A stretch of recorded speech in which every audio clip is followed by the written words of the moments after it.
Boa tarde a todos, boa tarde a todas.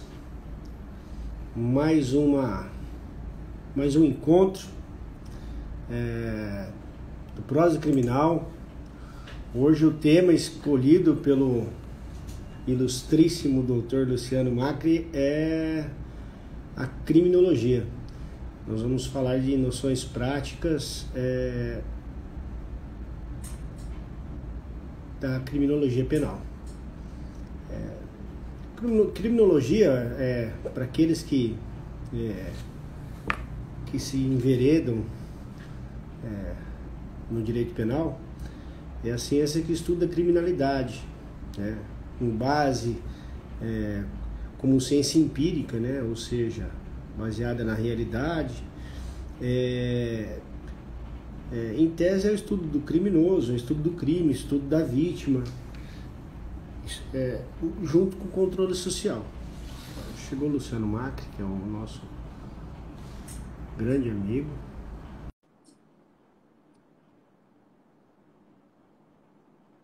Tá.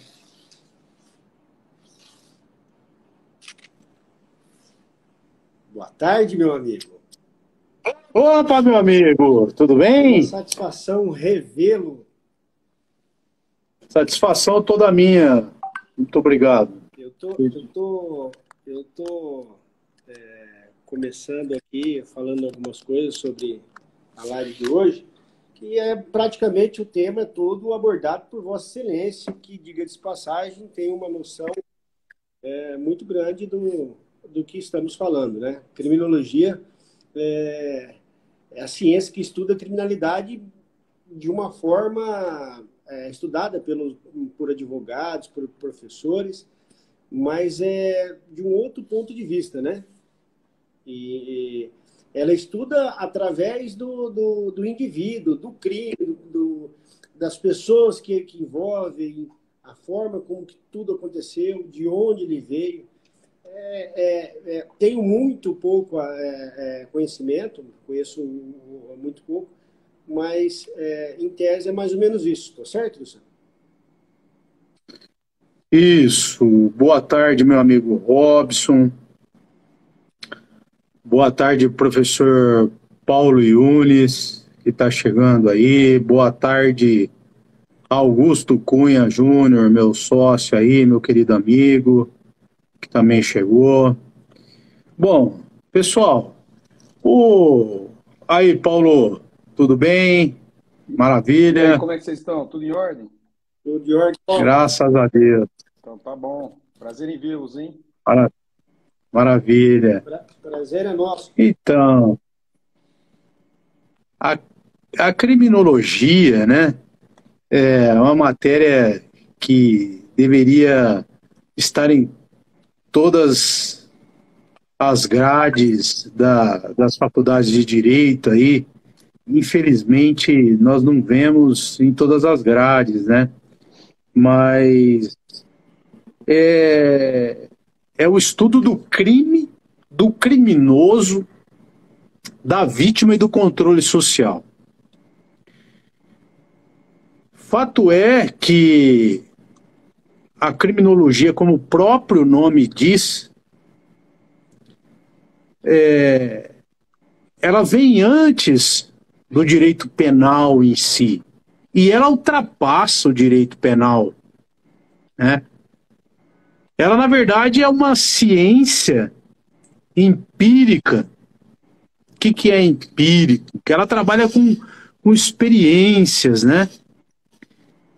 E ela é interdisciplinar.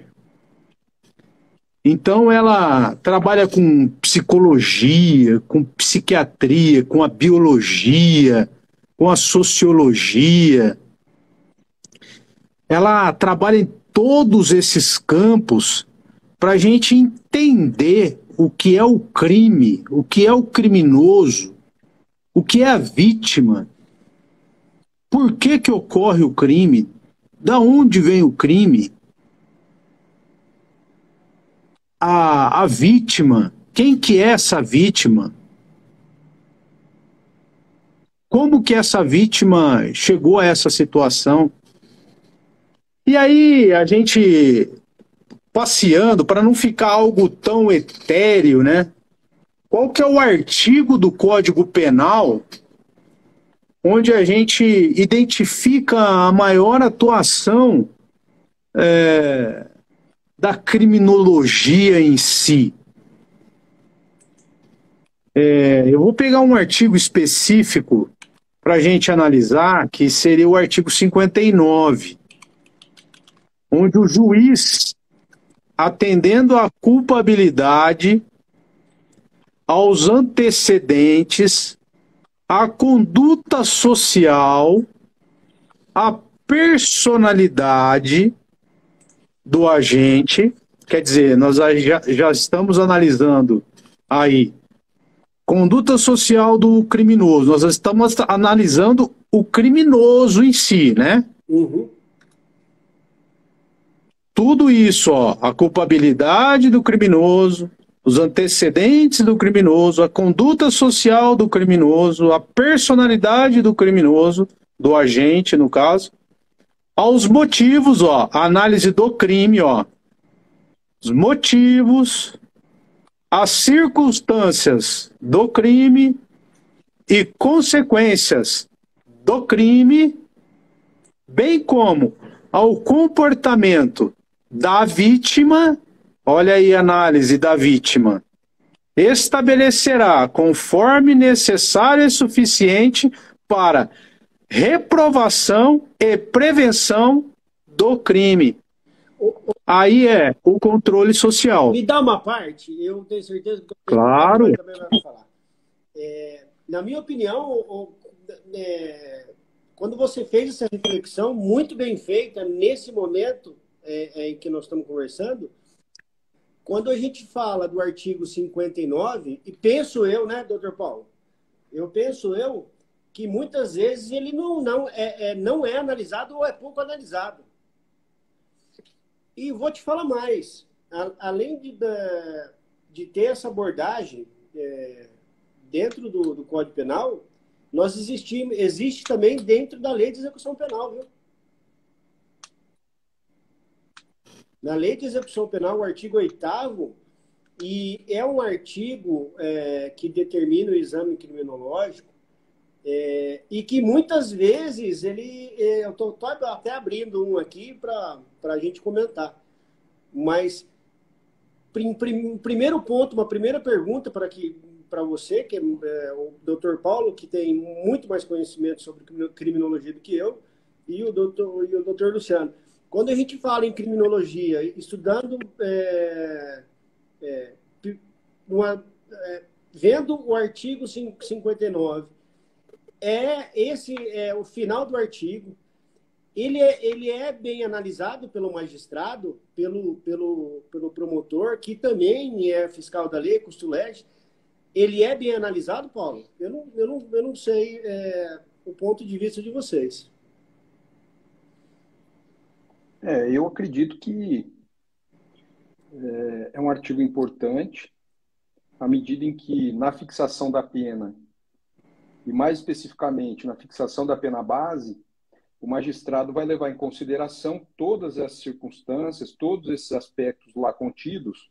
E o Macri foi muito feliz, né, em escolher esse tema, Sim. Porque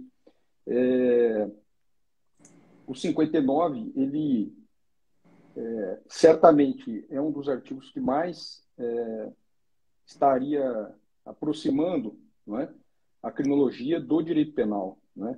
A gente vai encontrar outros artigos de lei, até na parte especial do próprio Código Penal, temas relacionados à criminologia, como, por exemplo, lá nos crimes sexuais, né, a criação de novos delitos, como, por exemplo, a importunação sexual, que é bastante recente, lá no 215A, o 216B também, que é um crime contra a dignidade sexual, registro não autorizado da intimidade sexual.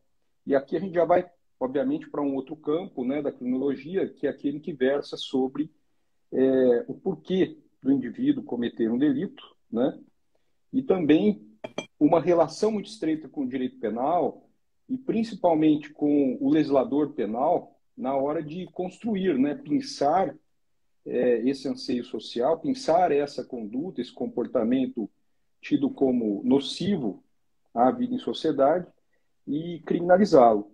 Mas, voltando um pouquinho no 59, e tentando, de alguma forma, responder a sua pergunta, eu acredito, Robson, que, sinceramente, os magistrados eles analisam com muito cuidado o artigo 59, né?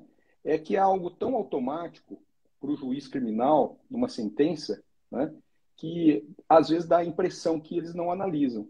Mas eles analisam sim, mas cabe primordialmente ao advogado, no meu entendimento, né, fazer essa análise, né, e levantar alguma questão de ordem relacionada a algum aspecto que o magistrado não se apercebeu, entendeu que não era o caso, enfim.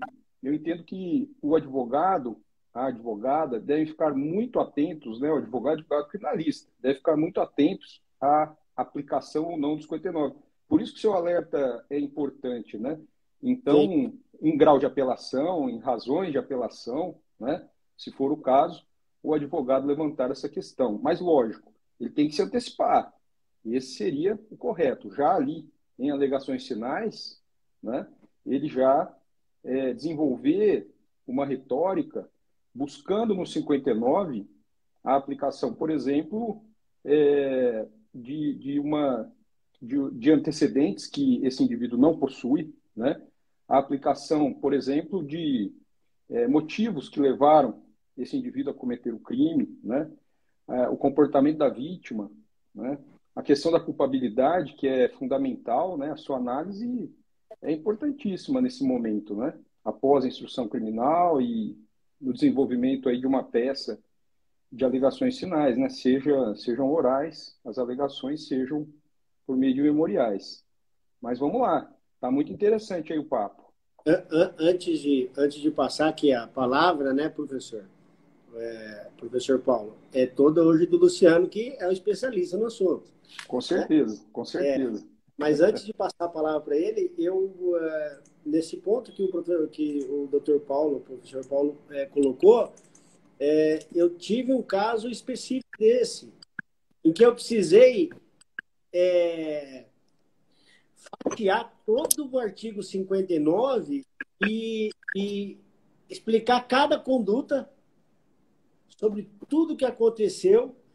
Foi em sede de execução e ele foi preso porque transitou julgado uma sentença. E depois de 5 anos, ele já com uma filha de 10 anos, único pai, e um fato que ocorreu há quase 5 anos, e o juiz prendeu ele, eu entrei com HC justamente a respeito desse artigo 59. Foi um caso assim, emblemático, por quê?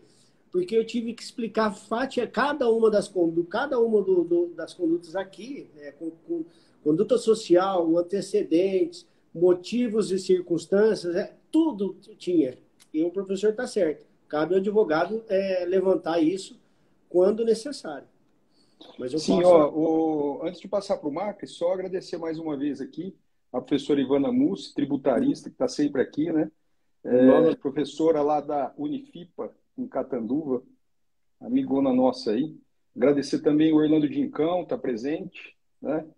Amigo de todos nós, procurador do município. Professor Mário Megali, lá da Unifafib de Bebedouro. Um abraço para todos aí que estão presentes, viu?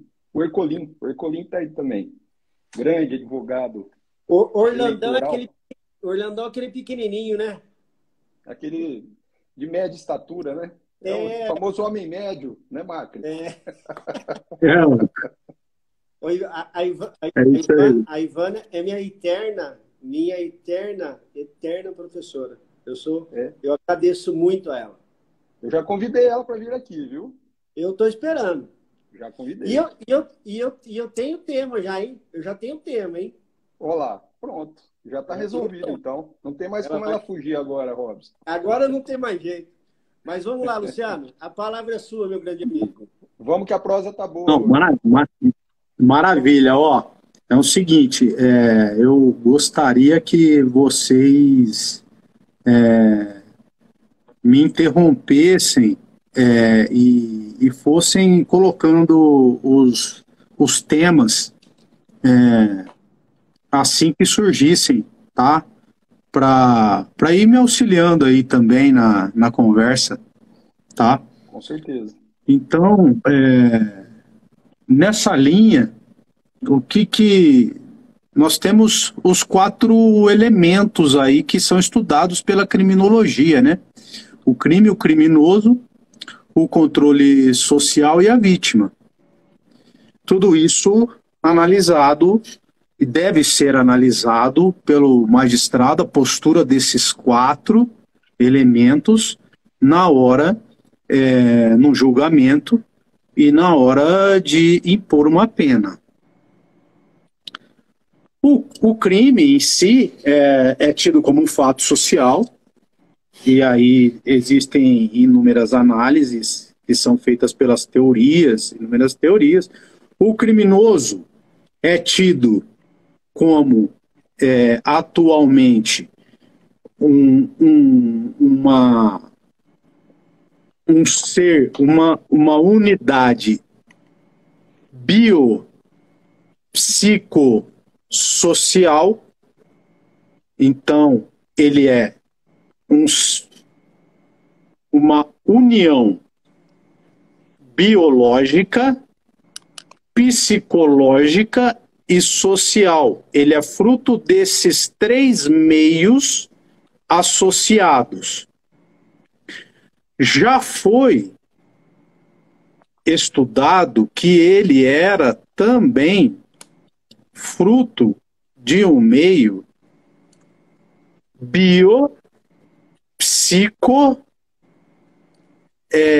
patológico. Só que isso era na época de Lombroso, que detectava em si o genético. Inclusive, na época, tem até uma passagem bem interessante na fisionomia, ou fisiognomia, que os fisiognomistas falavam no estudo da cranioscopia, que foi imprimido o Edito de Valério, que era o Valério era um imperador romano, que quando houvesse uma dúvida num julgamento entre 2 indivíduos, o que presumidamente deveria ser julgado o criminoso seria o mais feio. E no século XVII, um juiz napolitano escrevia no bojo de sua sentença as seguintes palavras: ouvidas as testemunhas de acusação e de defesa, e visto o rosto e a cabeça do acusado, condeno. Pois bem, isto era a medicina, a influência da medicina antiga, tentando se agrupar ao direito penal, à criminologia.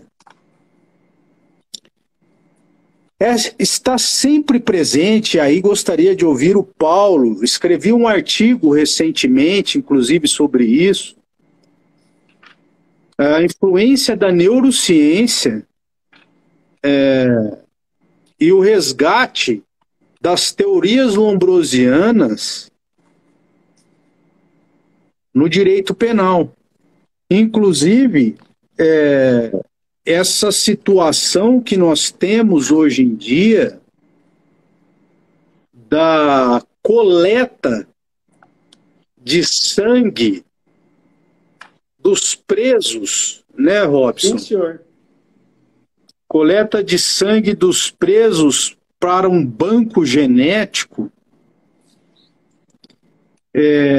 para identificar futuros crimes com eventualmente com uma maior rapidez ou identificar crimes passados. Isso não seria talvez um resgate das teorias lombrosianas? E aí eu lanço a pergunta para o amigo Paulo e para o amigo Robson, para essa reflexão. O que vocês acham? A palavra é sua, Paulo. Eu ia falar para você começar. Ô, Luciano, eu acho o seguinte, segundo o Lombroso, ele identificava o criminoso pelo crânio, né? Ele identificava o criminoso pela face. Quando você obriga uma pessoa a oferecer uma parte do seu corpo, que é o sangue, para poder saber se um dia ele cometeu um crime, é possível que a ciência queira se interferir no direito penal. Né? Aí a gente precisa ponderar até que ponto essa interferência ela vai ajudar uma determinada pessoa ou não. Por exemplo, quando você, partindo do princípio que a pessoa é obrigada a oferecer o sangue, né,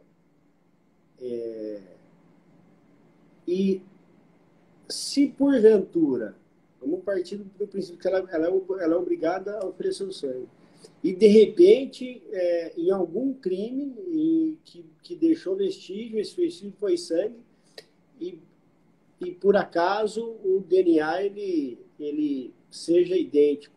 Como é que fica essa questão? Né? Eu acho que é complicado, mas que de fato é a ciência interferindo no direito penal ou ajudando, eu acho que é. Na sua opinião, Paulo, o que você acha sobre isso? Eu primeiro vou fazer uma propaganda aqui Sim. de um grande amigo que a gente pode convidá-lo, certamente o convidaremos, e ele aceitará a fazer uma prosa com a gente aqui. É o professor João Daniel Rassi, que é advogado em São Paulo, na Siqueira Castro Advogados. É um amigo, um grande amigo de faculdade, muito estudioso aí do direito penal, do processo penal brasileiro. Ele tem uma obra que foi uma de suas teses de doutorado em processo penal, na USP, que se chama Neurociência e Prova no Processo Penal. É da Tirant Loblan, né? Da editora Tirant Loblan. Neurociência e Prova no Processo Penal. É, assim, um tema bastante moderno, né? Nós que, principalmente do interior, que vivemos um direito penal e um direito processual penal sem muitas modernidades, vamos dizer assim, né? A gente até assusta, né, quando começa a ler um livro desse. Mas o autor, ele busca, na verdade, permitir que o processo internalize as novidades científicas, com o objetivo de aprimorar sua qualidade epistemológica, ao mesmo tempo em que não se desfigure ou se descaracterize para ser colonizado pela própria técnica científica. Então, ele propõe, né, outras formas de se trabalhar com a prova no processo penal. Bastante interessante o livro. Eu não li ele inteiro ainda. Eu li uma parte, mas vale muito a pena. Então, vou falar novamente aqui, ó. João Daniel Haas é o autor e o livro se chama Neurociência e Prova no Processo Penal, Admissibilidade e Valoração.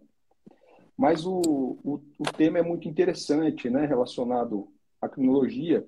Você vê, cada um levanta uma face, né, e o Luciano muito bem já tentou, de alguma forma, delimitar, apesar da abrangência, né, Sim. falando dos 4 elementos, né, e eu vou colocar mais água no feijão aí, porque tem 2 temas da criminologia que, para mim, são bastante caros, né, eu gosto muito de lê-los.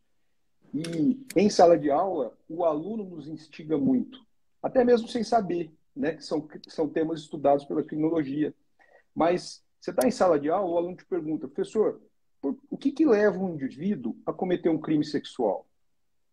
É uma pergunta muito difícil de ser respondida, né? E é um tema diretamente ligado à criminologia, estudado pela criminologia, né? E um outro tema, então, esse é um tema interessante que está relacionado à periculosidade, que é um termo muito mal utilizado, né? A gente tem que tomar um certo cuidado com a questão da periculosidade. Nós aqui, que somos criminalistas, sabemos que a periculosidade está relacionada à imputabilidade e à inimputabilidade, né? Mais especificamente, a inimputabilidade por doença mental. Então, aquele indivíduo que possui uma doença mental, em tese, pratica um fato típico ilícito, ele não merecerá uma sanção em forma de pena, mas em forma de medida de segurança, pela ausência de um dos elementos da culpabilidade, que é exatamente a inimputabilidade, né? Ou seja, é a imputabilidade. Ele é considerado inimputável. Mas tem um segundo sentido também, e nesse segundo sentido é que normalmente se utiliza, o leigo se utiliza do termo periculosidade, né, Marca? Que é estado duradouro de antissociabilidade, né? Um estado duradouro de antissociabilidade, que na verdade é um transtorno de personalidade antissocial, né? E essa é uma das características que pode levar o indivíduo a cometer um delito, né?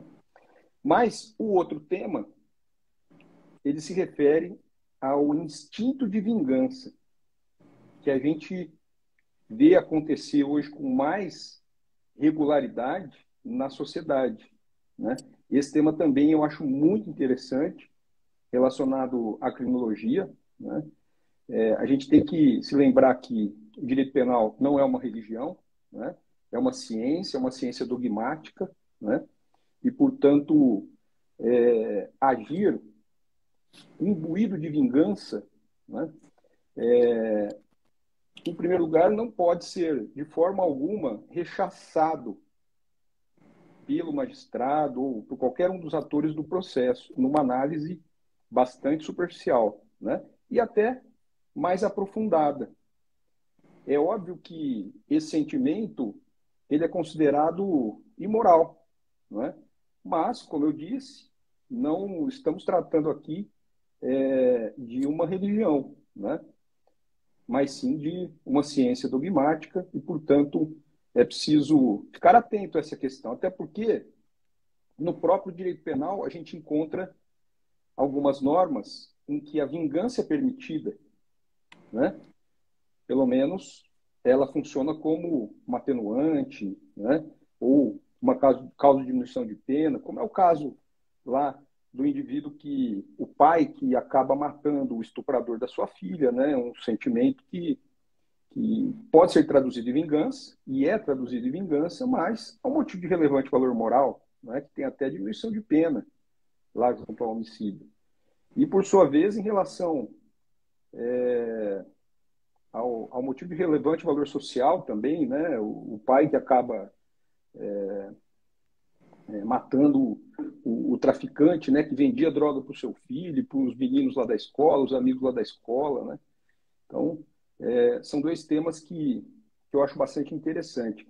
E esse último tema, esse instinto de vingança que todos nós possuímos, né? Uns com mais intensidade, outros com menos intensidade, ele me chama muita atenção porque quando a gente ouve ou vê uma vítima de um crime se posicionando diante de um repórter, muitas vezes, né? Num julgamento que vai acontecer naquele dia, ou enfim, numa reportagem que seja qualquer, após a prática delituosa, óbvio, qual que é a primeira coisa que a pessoa fala? Eu quero que seja feita justiça. Não é isso que a pessoa fala? Né? E o que é essa justiça, né? Para essa pessoa nesse momento, né? Vítima de um crime ou mãe, pai, filho de alguém que foi vítima de um crime, né? Então, são mais 2 temas aí para a gente... A intenção é levantar os temas aqui, né? Se a gente conseguir conversar alguma coisa sobre eles, já está bom demais, né, Marcos? Não, é complicado. A criminologia abrange muita coisa, né, Paulo?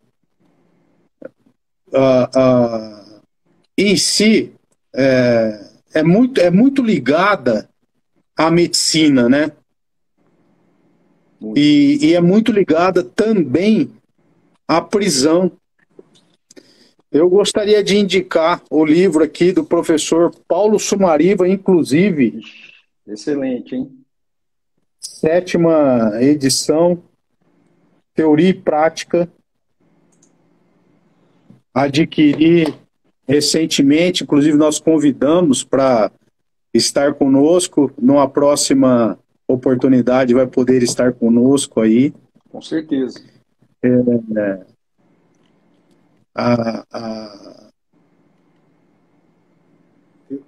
A criminologia abrange, e um tema interessantíssimo, o Paulo, além desses que você falou, das síndromes, é uma síndrome interessantíssima que é a síndrome de Estocolmo, que fala-se bastante, né? Sim, sem dúvida. Que é aquela afeição pelo próprio indivíduo que, por exemplo,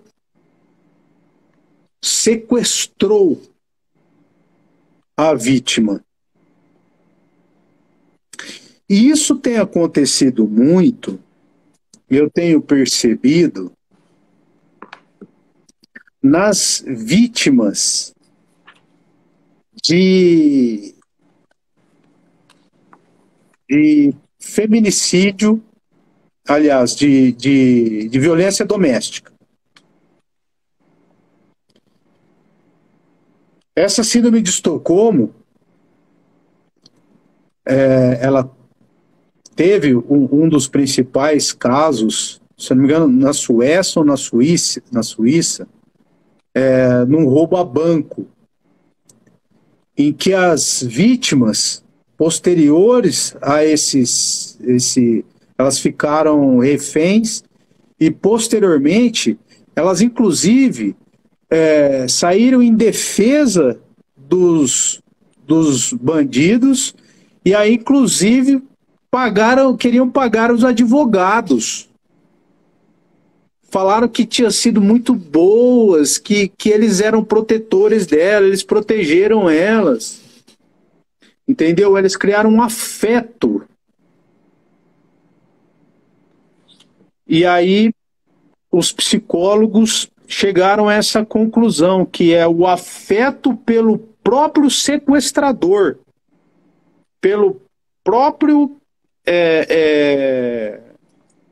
ofensor. E os autores de crimes de violência doméstica, você percebe que as vítimas, as mulheres, têm chegado na fase judicial e vêm distorcendo o que falaram na fase policial. E isso vem acontecendo uma certa distorção. E esses dias até eu tive um problema, porque agora, diante do contraditório, o que vale é o que é dito no contraditório, né? E aí, como que fica? Bom, eu disse que ele me agrediu lá atrás, mas agora eu estou dizendo aqui no contraditório que ele não me agrediu mais. Ah, então a senhora mentiu lá atrás?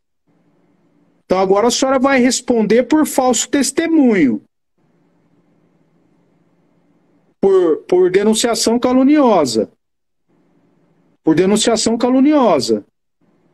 A senhora sabe que é um crime mais grave agora? Que a senhora vai responder? E aí, como fica?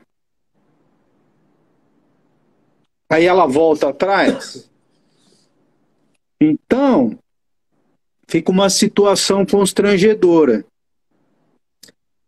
O que acontece? Basta a palavra da vítima? Por outro lado, tem, e eu indagando com o magistrado, perguntei, não tem mais nenhuma testemunha, só tem a palavra da vítima, falando que foi ameaçada. Doutor, só tem a palavra da vítima, não tem nenhuma outra prova. Mas o senhor já ouviu falar da síndrome da mulher de Potifar? Criminologia também. Também. Síndrome da mulher de Potifar. A mulher de Potifar, que queria ter um caso com José do Egito, armou para José do Egito, e quando José do Egito foi até ela agarra José do Egito sai em carreira para não ter relação com ela agarra a túnica do José do Egito e, em ato de fúria por ter sido rejeitada por José do Egito, ela grita para Potifar: Potifar, Potifar, José do Egito quis me estuprar. E José do Egito é condenado. Entende? Pela rejeição, ela pune José do Egito. Deixa eu te fazer uma pergunta, então, Macri.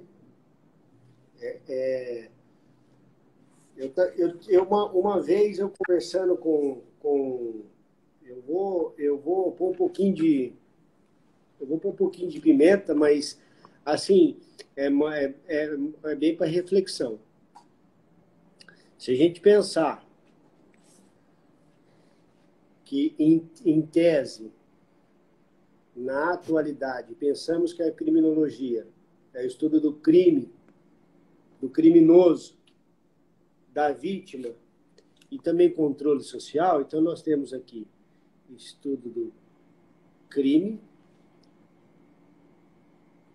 do criminoso, da vítima e do controle social. Partindo desse princípio, a lei de drogas, 11.343, ela é de 2006, é isso? É 2006. Então eu vou pôr aqui 15 anos, vou pôr 16 anos. Há 16 anos, quando ocorria um crime, ou vou uma pergunta diferente. Quando o percentual de maiores delitos praticados no Brasil era qual? Mais ou menos. Isso a gente não tem. Qual que era o crime mais praticado há, por exemplo, 16 ou 17 anos atrás? Era o roubo, O furto, o furto, estelionato. era estelionato. Né? Aí nós partimos, se a gente pensar nisso, que de 16 anos para cá, nós tivemos uma escalada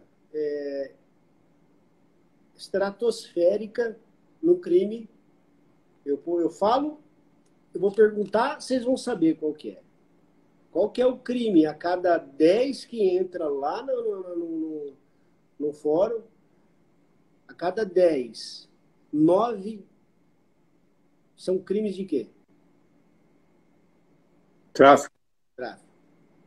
Então, Robson, mas hoje é tráfico e violência contra a mulher. Sim.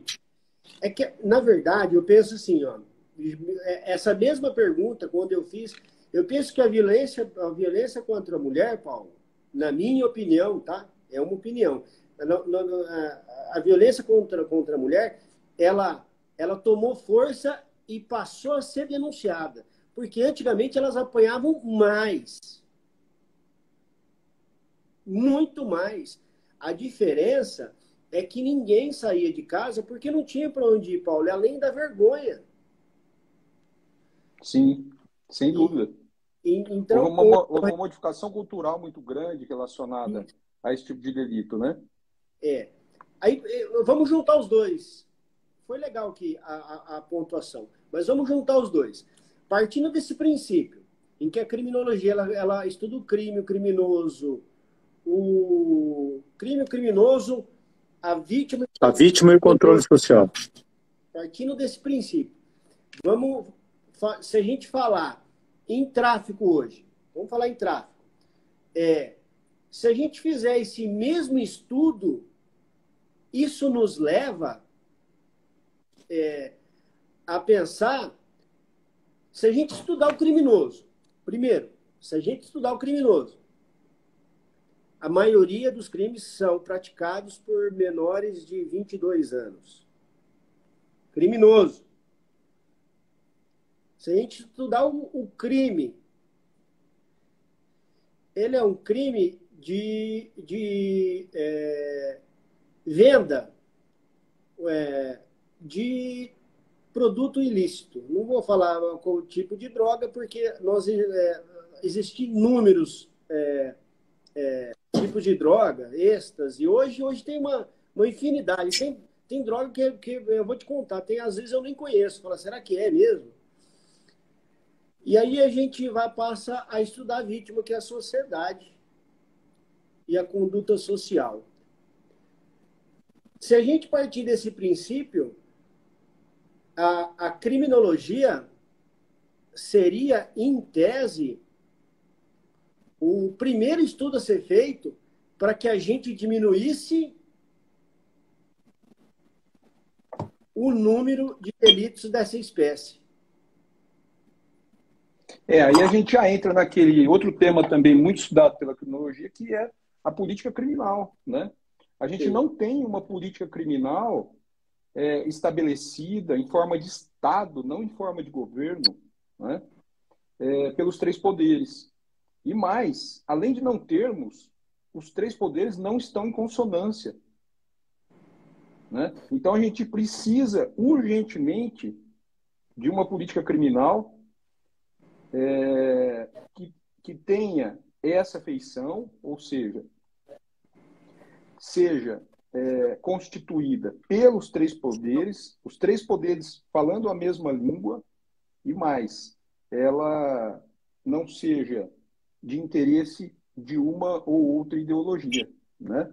Uma política de Estado realmente criminal.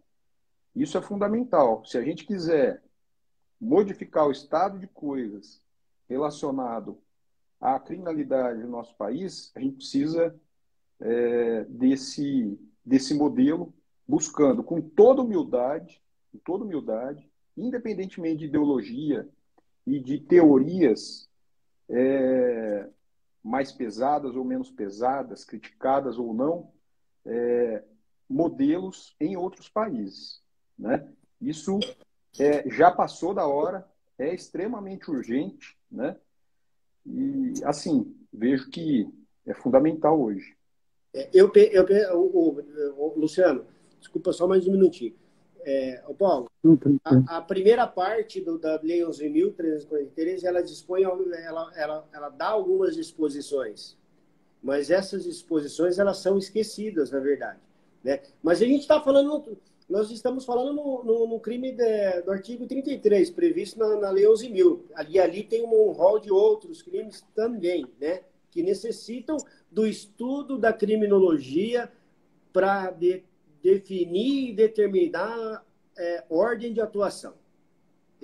No caso da violência doméstica, eu acredito que eu sou totalmente contra. Eu sou a favor, sim, de uma apuração exata, de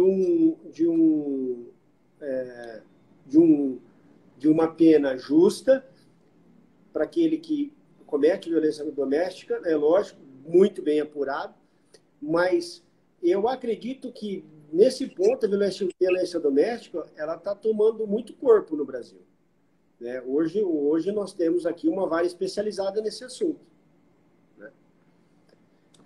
Mas prossiga, doutor Luciano Macri. Sem dúvida, só cumprimentando o doutor Regis de Oliveira, meu conterrâneo, grande amigo.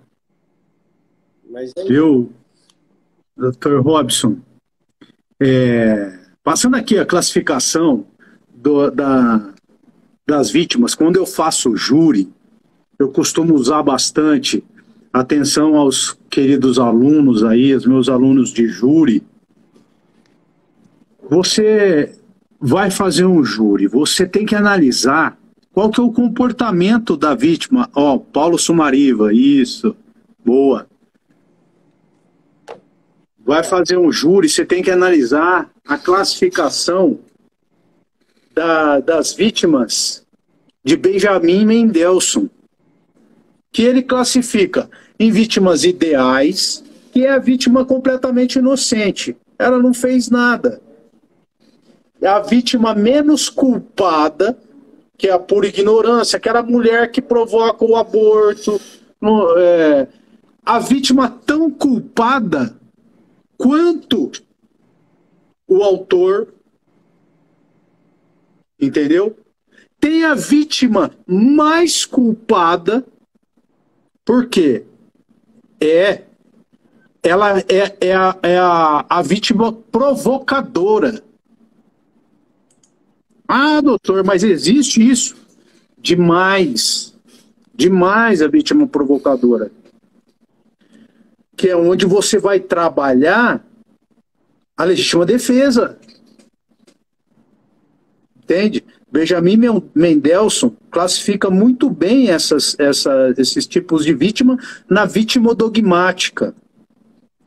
E aí, no artigo 59 do Código Penal, o magistrado tem obrigação de analisar, inclusive na pena.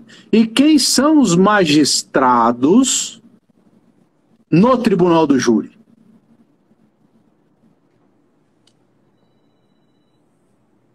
Quem são os magistrados no tribunal do júri? Por óbvio, são os jurados. Senhores jurados, os senhores têm que analisar o comportamento da vítima. E qual foi o comportamento dessa vítima? Foi tão culpada quanto o acusado, o comportamento dela. Entendem?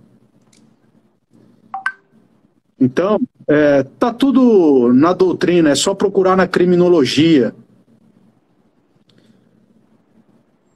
o iter criminis, vítimas isoladas, as cifras,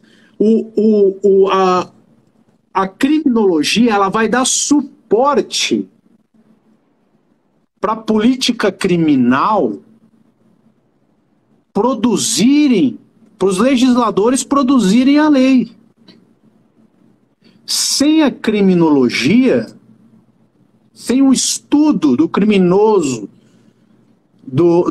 da vítima, do comportamento dessas pessoas, da teoria das janelas quebradas, dos bairros, da teoria de Chicago, que estuda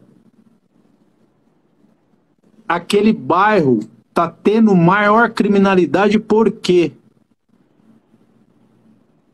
E aí a política criminal vai analisar. Agora, precisa ver, viu, Paulo, Robson, o crime é uma pauta da política. Há interesse em acabar com o crime?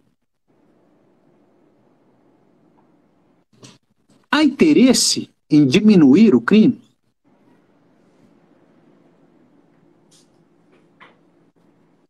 Esse que é o problema. Essa pergunta é pesada. Existem as cifras. Hã? Essa pergunta é complicado. pesada. É pesado.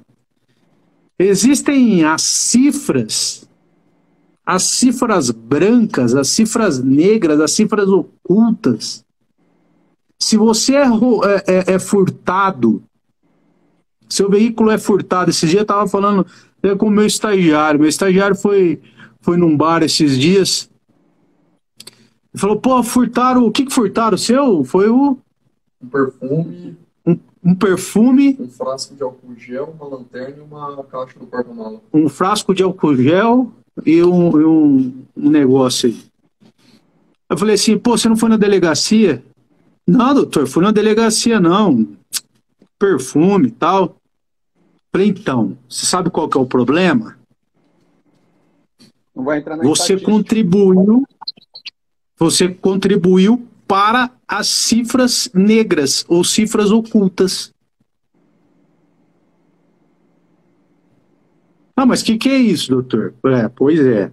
Entrou para uma estatística que ninguém vai ficar sabendo que houve um furto naquela rua, naquela localidade. Você tinha que ir registrar um boletim de ocorrência para saber que naquela localidade está acontecendo o furto. Está acontecendo. Mesmo que ninguém vá atrás, mas que ali está acontecendo o furto. Me permite uma contribuição social, professor Macri?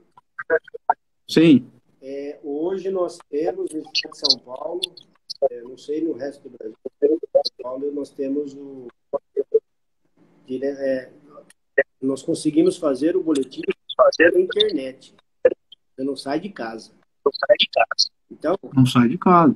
Para que todos aqueles que porventura nos vejam, eles entendam que eles podem fazer ali e será tomado providência para que esse crime possa ser. Sim, dá para fazer de casa. Mas depende do delito também, né? Não são todos os delitos. Não são todos. Os mais simples dá para fazer. Dá para fazer sim. Mas é uma questão interessante essa que o Macri levantou, hein? Ela é bem complexa, viu? Porque você imagine uma vítima de roubo, um roubo rápido, né? A pessoa está na frente do seu prédio, ali na calçada, esperando alguém passar e passam dois rapazes de moto, um deles desce, o garupa desce, aponta a arma, leva a bolsa e vai embora, né? E aí você não vai à delegacia de polícia, ou melhor, você vai à delegacia de polícia para quê? Por causa dos documentos, principalmente, né? Para fazer um boletim de ocorrência. Crime de ação penal pública incondicionada. Você chega à delegacia, presta depoimento, sem problemas. Mas depois, o que acontece? Você é chamado no fórum. E aí, diante do contraditório, da ampla defesa, devido ao processo legal e assim por diante, está lá a pessoa que te assaltou, vai te ver melhor, vai te marcar, sabe onde você mora, não é? E aí como é que fica a situação? Principalmente para a gente, né? Porque aí a pessoa liga para a gente, doutor, eu tenho que ir no fórum? Olha a situação, né? Tudo bem que aí não entraria na cifra negra, né? Ou na cifra oculta, né? Mas veja que é uma situação bastante delicada mesmo, né? É. Muito delicado, diga-se de passagem. Mas, vamos lá, Luciano. E tem as cifras douradas, né, que são os crimes de colarinho branco, que também não chegam, tem as cifras amarelas, as verdes, que são dos crimes contra o meio ambiente, e assim por diante. Mas ô, Luciano, é isso. Em relação à cifra dourada, eu acho muito interessante esse tema também, que é a questão do perfil do criminoso conhecido como colarinho branco, né? O crime de colarinho branco. Ele é totalmente fora da curva, né? Para todas as teorias que tentam, de alguma forma, classificar o criminoso na criminologia, né? Ele não se encaixa em nenhuma das teorias, se você for parar para pensar.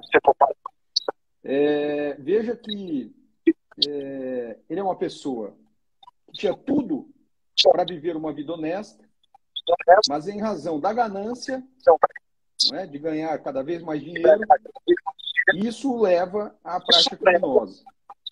Então, se você for tentar classificá-lo em qualquer uma das teorias, você não consegue. É uma pessoa saudável, né? É uma pessoa que, como eu disse, né, é bem de vida, tem tudo para levar, de fato, uma vida honesta, mas acaba buscando aí, por meio da ganância, a prática criminosa, né? O que você acha sobre isso? Exatamente. Ele entraria, talvez, no meu ponto de vista aí, na teoria da associação diferencial, que essa teoria fala, né, Paulo? Seria aquela teoria de Sutherland, que é aprendida pela convivência com o meio que ele vive, entendeu?